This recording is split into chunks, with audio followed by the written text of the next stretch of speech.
The league phase of the 2019 Men's Cricket World Cup wraps up. Match 45, South Africa putting up a total of 325. Australia going in to chase it, falling short by 10 runs. This is the review. Welcome to it. We are live at Old Trafford. It's a beautiful evening out here for South African fans celebrating. We've got JP Pommie, Emma here, Michael Clarke. We're Thank you so much for joining us. Easy on the celebrating. We're not all celebrating. Well, the Aussies are not celebrating this result, but this doesn't mean the end of the road for Australia. You qualified, you should be happy. Yeah, true. No, it doesn't. It means Australia's got a tough semi-final against England in Birmingham. But I think, again, as always, give credit where credit's due. I think these boys are outstanding today. South Africa played really the perfect game. And within a whisker, I mean, 10 runs, it's not like Australia fell horribly short here.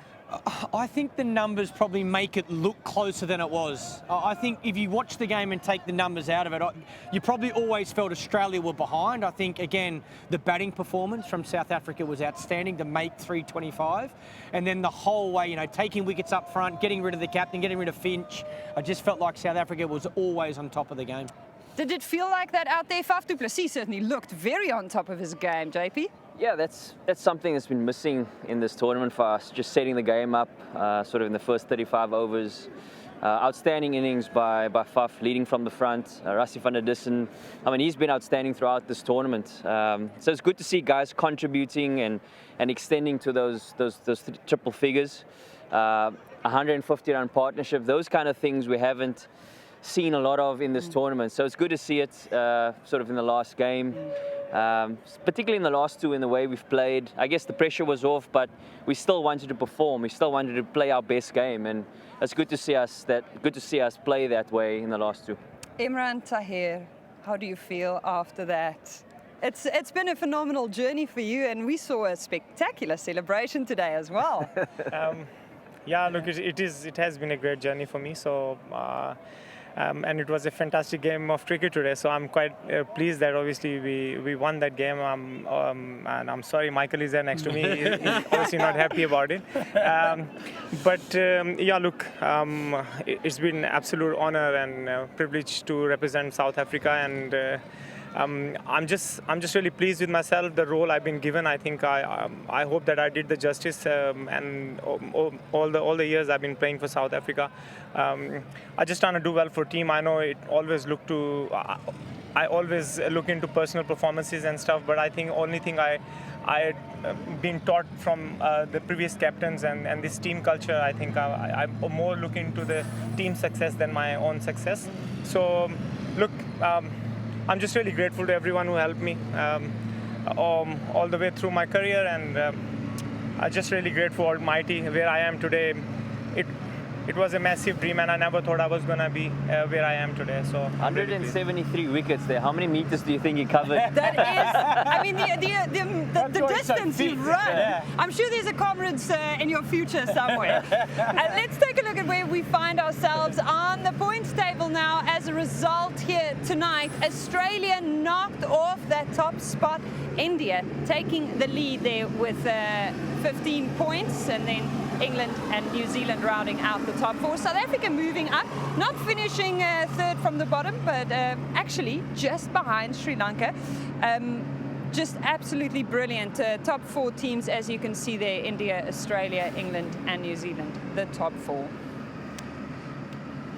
Faf had a brilliant innings. Let's talk about that, Michael Clarke. It was interesting, you mentioned on commentary that it looked like Finch organised the bowling attack of Australia at one point just to put the handbrake a bit on South Africa's scoring. And then Faf came in and he was just so incredibly consistent in that performance. Yeah, I think South Africa got off to a great start with their top order, and Faf capitalised on that. Once South Africa had momentum, he grabbed it with both hands and ran with it for as long as he could. I think what he did so well in that innings, he upped the ante at the right time. And I said on air, you see a lot of teams wait till there's probably 10 or 12 overs to go before they say, right, we need to score at 8, 10, 12 and over.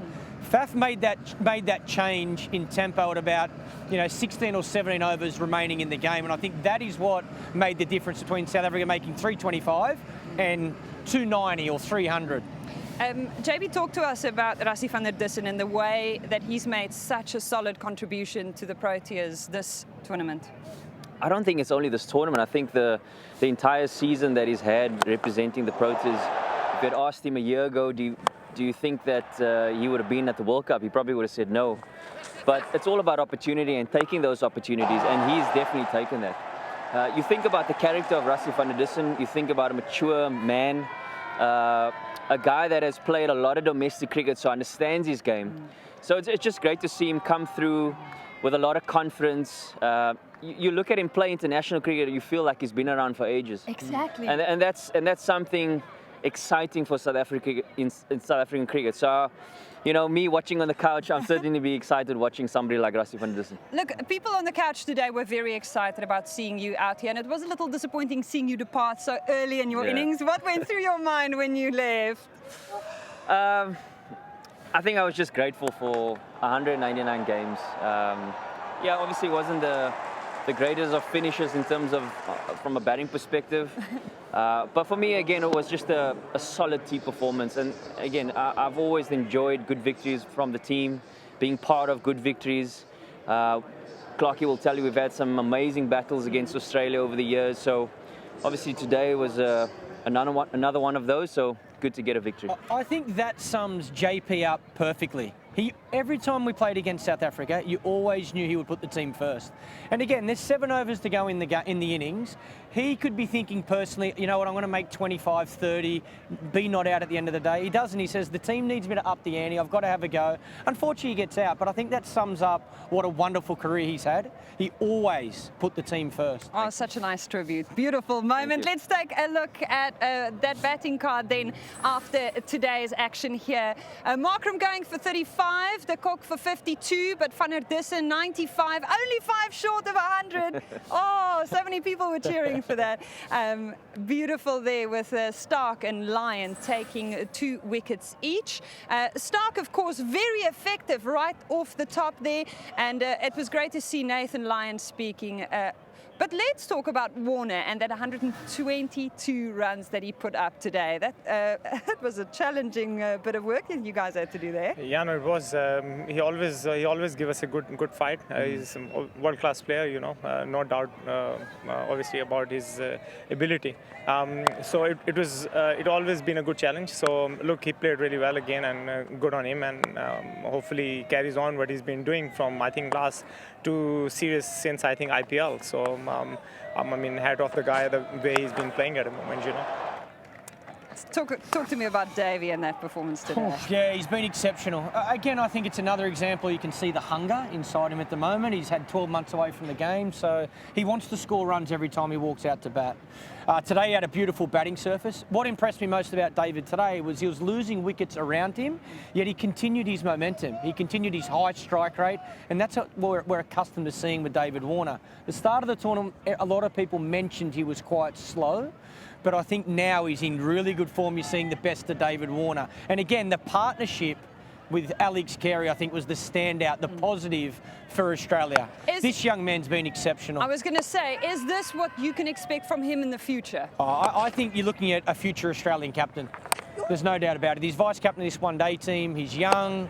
He's only really just come on the scene in this Australian team, but he's a class player. And again, more importantly, he's a class person as well. He's a lovely young guy. Look, the one thing that Australia is going to perhaps be more concerned about than who they face in the semi-final is who they have to face that team with, because at this stage it's a bit like a Game of Thrones wedding. Yeah. It's been a tough day. How serious is that?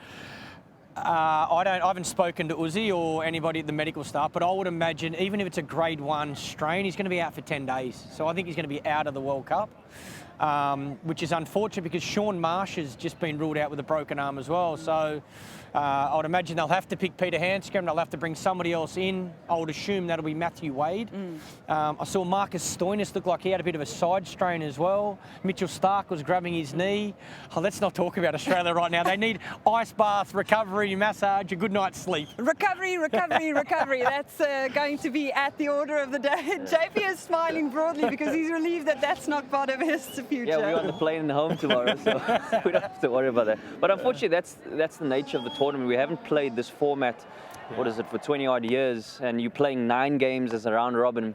you're bound to get some injuries. Guys are not accustomed to playing that much cricket in that space of time. So And you're going to bring in the reserves. It's interesting that South Africa came off a long break and did very well. And Australia had a bit of a wobble, it seemed, after that week-long break. Warner 122, certainly the big highlight there at the top of the innings. Carey with an 85. And Rabada effective today there with 3 wickets. What a contribution, Pekluquayo as well, and Pretorius. It was brilliant to see the bowling lineup really holding their nerve today. What changed, Imran? What is it that changed? I think nothing changed. I think they just bowled good areas. I think we had a good start, like Michael said earlier. Look, against a tough opposition, you always need to bring your A game. Otherwise, you obviously fall on the other side, which we didn't want today. We want to play good cricket against Australia. Like JP said, we knew that we are already out of it and could be relaxed. We're going home tomorrow. But we want to give a fight, you know. We want to make proud ourselves. We're playing against a good opposition. We want to give them fight. We win the game of cricket for the country and the people who's watching and supporting us. So, before I ask you for your predictions on what's happening next in this tournament, just both of you, what are you going to miss the most about playing games like today? Imran? Traveling, I think. Is that what you're not going to miss or going to miss? No, I'm not going to miss at all. No, I want some sleep. And the thing that you're going to miss the most? Look, I've been away from my family, and that's probably the biggest part. The family made lots of sacrifices for me. I've got a little 5-year-old, and when my wife was pregnant, she didn't travel for 1 year. When he was born, she didn't travel for another year. So, you know, it's not fair on them also. But I'm really grateful to her and my family back home, Pakistan. All the way they supported me, and the people in South Africa. So, look, seriously, it's been a tough few years, but I really enjoyed it. I'm just really pleased whatever I've done or whatever I achieved. And I want to obviously thanks to everyone who helped me in my career. The change room. Just enjoying great moments with your teammates. You know, I've asked many guys that have retired. I'm sure Clarke feels the same way. I don't think you miss the game in terms of playing. You might miss a little bit of batting here and there, but I think you miss the great memories that you have with your teammates, the friendships that you form. There's some amazing things. There's a lot of magic that happens in the change room. So I think we're definitely going to enjoy tonight. Who's going to make the final? I'm going to go with Australia and India. Imran? England, India. I'm definitely going Australia. I don't care about the other two. Look, I think India is certainly going to qualify. It's probably harsh on New Zealand, but I think India's bringing a lot of form into this semi-final. And then I'm going to back Australia to get 11 players on the field and to play better than they did today. Okay, well, thank you so much for joining us, gentlemen. It was great having you on the show. We've got 2 scintillating semi-finals ahead for us. So much to look forward to in the final week. The Cricket World Cup nearing its conclusion. Thank you so much for joining us in Old Trafford. It's good night. Welcome to Old Trafford. We are in Manchester. There's a lot riding on this game. Game face on. Let the battle begin. Don't think I don't. There's something good though in feeling more. Lovely bowling. Before I go. Campaign to be forgotten, but an innings to savour. South Africa, you have arrived. We want a celebration. We're getting one early. There is so much to love about his return. There's the party zone. Back on top, big time.